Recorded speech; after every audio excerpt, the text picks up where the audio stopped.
Okay, buckle up, because this is the story of a night in a dimly lit bar, a clash of egos, and a quiet revolution sparked by the unexpected kindness of a man. It's a tale I've pieced together from whispers and sidelong glances, a story that proves sometimes the greatest battles aren't fought with fists, but with a steady gaze and a few carefully chosen words. Let's set the scene. The place is packed, the air thick with the familiar laughter of a Friday night, the clinking of glasses, and the murmur of overlapping conversations weaving together like a complex urban tapestry. Our protagonist, let's call him Ethan, sits at the far end of the bar, an island of calm in a sea of noise. He's dressed simply, jeans, a plain t-shirt, nothing flashy. He's not seeking attention, just sipping a glass of water, a sharp observer of the human drama unfolding around him. And then there's another guy. Let's call him Brad. Early 30s, maybe. He radiates a confidence that borders on obnoxious. He holds court at the center of the bar, surrounded by a group of friends, his voice a monologue of self-congratulation about his wealth, his success, and his disdain for anyone not living life on the same gilded page. His friends laugh along, feeding his ego, because sometimes that's what friends do, isn't it? Ethan, of course, is unfazed. He's seen it all before, the bravado, the posturing. But as Brad's voice rises and his remarks start dripping with condescension, Ethan shifts ever so slightly.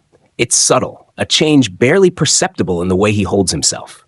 Brad, emboldened by his own self-assurance, starts jabbing, mocking those he deems beneath him, his attention eventually locking onto Ethan, picking apart his clothes, his demeanor, as if Ethan were some kind of specimen under a microscope. "Who invited this nobody?" Brad sneers, his voice cutting through the air like a shard of broken glass. "This place is for people who matter, not for someone who looks like they just crawled out of a dumpster." The bar falls silent. The laughter of Brad's friends dies in their throats. Ethan doesn't flinch, doesn't raise his voice, but his eyes lock onto Brad's, a steady, unblinking gaze. It's not anger, but there's weight to it, a depth that makes Brad falter, just for a fraction of a second. But Brad, too drunk on his own self-importance, takes it as an invitation. He doubles down, his voice laced with mockery. "What's the matter, old man? Too slow to catch the joke?" Ethan slowly sets his glass down. He stands, his movements precise, almost fluid in their calmness. He steps toward Brad, the entire room holding its breath, as if watching a tightrope walker in mid-step. Brad, still perched on his throne of smugness, is likely picturing his own triumphant victory. Then Ethan spoke. His voice, though soft, carried a quiet strength that silenced the entire room. "You think your wealth makes you better than everyone else, don't you?"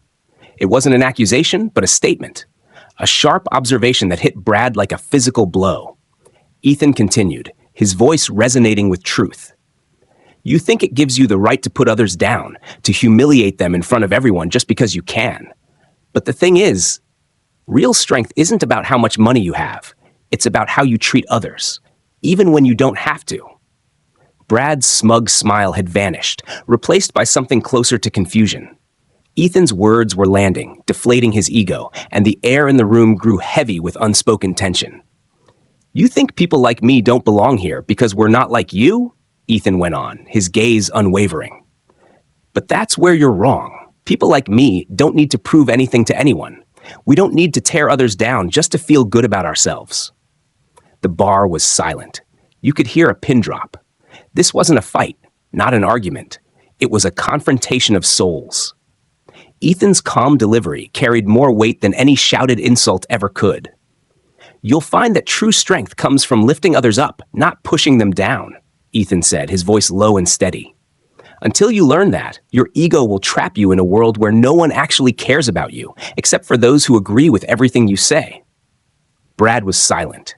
He opened his mouth, then closed it again, unable to find any response. His armor of confidence had been pierced. His friends shifted uncomfortably, the smug expressions wiped from their faces. Ethan's gaze remained steady, holding him accountable. Finally, Brad muttered, his voice lacking the arrogance it once held. Maybe you're right. Maybe I've been acting like an idiot." Ethan took a step back, giving Brad space to process his own words. He wasn't looking for a public apology, for some grand moment of triumph. He had simply held up a mirror, and for the first time, Brad was forced to see his own reflection. The room buzzed with hushed whispers. The balance of power irrevocably shifted. Brad, once the dominant presence, now sat deflated, humbled. He lingered for a moment before slowly rising to his feet, his posture no longer carrying the same arrogance. He glanced at his friends, then at the crowd, a new expression of shame settling on his face. "I'm sorry," he said, addressing the room more than Ethan. "I've been an idiot." Ethan nodded, a faint smile crossing his lips. "It's okay," he said simply. "You have time to make it right if you choose to." No theatrics, no grand gestures. Ethan had spoken his truth, and now it was up to Brad to decide what to do with it. Brad made his way toward the exit, and as he left, the atmosphere shifted, lighter, as if the weight of his arrogance had been lifted. Ethan returned to his seat, his glass of water untouched. He wasn't looking for applause or recognition. He was simply himself, letting his actions speak for themselves. But there was a small smile on his face, a quiet acknowledgement of a lesson learned, and the quiet power of understanding. The bar slowly returned to its familiar hum, but the tension lingered, the unspoken lesson hanging in the air like a thin mist. Ethan sat there, observing the shift in the room, the subtle changes in those around him. They had witnessed something that resonated with them. A little while later, the bartender approached him, a young woman with a warm smile. She leaned on the counter, refilling his drink, her voice softer, more intimate than before. "You know," she said, "I've never seen anyone handle something like that the way you did. That guy, he was unbearable. And you didn't even raise your voice." Ethan met her gaze, his eyes calm and sincere. Sometimes the loudest words aren't the most powerful ones. It's not about volume, it's about impact. She nodded thoughtfully. "He's been coming here for weeks, treating people like they don't matter. I think tonight, for the first time, he realized he's not the only person in the room." Ethan smiled gently. "It's easy to forget that we all share the same space. Sometimes it takes a moment like this to remind us." The bartender thanked him, and Ethan brushed it off as if it were nothing. He wasn't a hero, just a man who chose to act with quiet intent. As Ethan prepared to leave, he noticed Brad had returned, standing alone near the entrance. His shoulders slumped, his face devoid of arrogance. He looked at Ethan, a flicker of recognition, perhaps even gratitude, in his eyes. Ethan simply turned and walked out, leaving behind a bar that had been changed. And this wasn't just a fleeting moment. This night had sparked an undercurrent, a quiet ripple that spread further than anyone could have imagined. Brad began to show subtle changes. He stopped bragging. He listened. He started being present rather than dominating. Ethan didn't need to witness it, because the point was, the lesson had been planted, and it was growing. Back at the bar, people started treating each other better, as if, collectively, they had decided to let go of that toxic energy. It was a kinder place now, and though Ethan was no longer there, he had left an indelible mark. Ethan, as he often did, didn't dwell on these things. He had responded to a situation in the way he believed was right. But one evening, as he sat on a park bench, the quiet was broken by approaching footsteps. He looked up to see Brad standing there. "I don't know where to start," Brad began, his voice softer. "I've been thinking about that night. I was rude and, well, I think I need to apologize." Ethan, as he always did, simply listened, a quiet, steady understanding in his demeanor. "You don't need to apologize to me, but it's good that you've realized it." Brad became vulnerable for the first time. "I was in the wrong. You could have fought back, but you didn't. You just let me see it for myself, and honestly, that's what unsettled me the most." "Sometimes, the best way to change someone's mind isn't to argue with them," Ethan said gently. "It's to give them the space to see their own reflection. You were so caught up in your ego that you didn't see what was really happening. I didn't need to point it out. You saw it yourself." "Why didn't you just walk away? You could have made a scene, you know?" Brad asked sincerely. "Because sometimes people are hurting in ways they don't even realize. They cover it up with arrogance or anger, but it's not always just what you see on the surface. If I had reacted the way you expected, I would have fed into your need to prove something. I didn't want to do that. Instead, I let you see yourself." "I get it now," Brad said, his words carrying a newfound self-awareness. "I don't want to be that person anymore." "It's all about the choices you make moving forward," Ethan said, his calm demeanor an immense source of strength.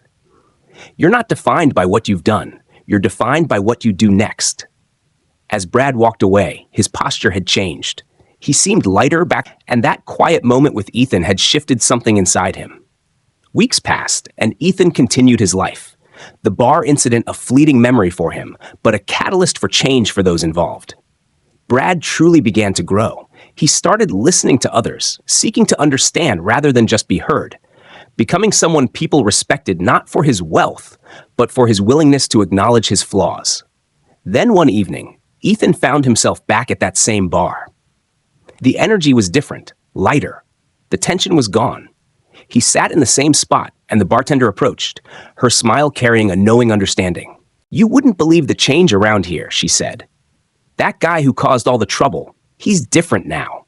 Helping people, actually listening. He's not the same person he used to be." Ethan nodded. "I'm glad to hear that. Sometimes people just need a moment to see things clearly." "It's not just that," the bartender replied. "It's you. You didn't yell. You didn't try to humiliate him. You just let him come to his own conclusion. And that's what made the difference." Ethan smiled. "Sometimes that's all it takes, a chance to reflect." "You changed everything here, Ethan," she said. "You didn't have to be a hero, but you made this place feel better." Ethan didn't respond. He didn't need to. Then, as he stood up to leave, he saw Brad walk in, greeting people with a genuine smile, looking as if he finally belonged.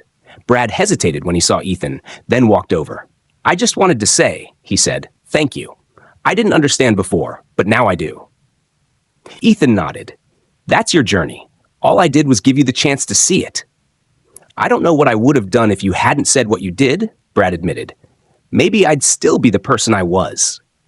Ethan met his gaze, a quiet understanding passing between them. "We're all learning. It's never too late."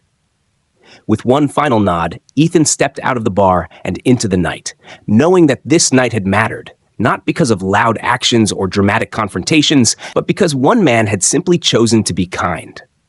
And that kindness had created a ripple of change that spread beyond the four dimly lit walls of that bar. He knew he wouldn't always be there to witness the results, but that was never the point. He believed in the power of small moments, the ones that could change lives. And for him, that was enough. The world changed that night, not with a grand explosion, but with a quiet whisper of transformation, a testament to the profound impact of a single act of quiet strength and unwavering kindness.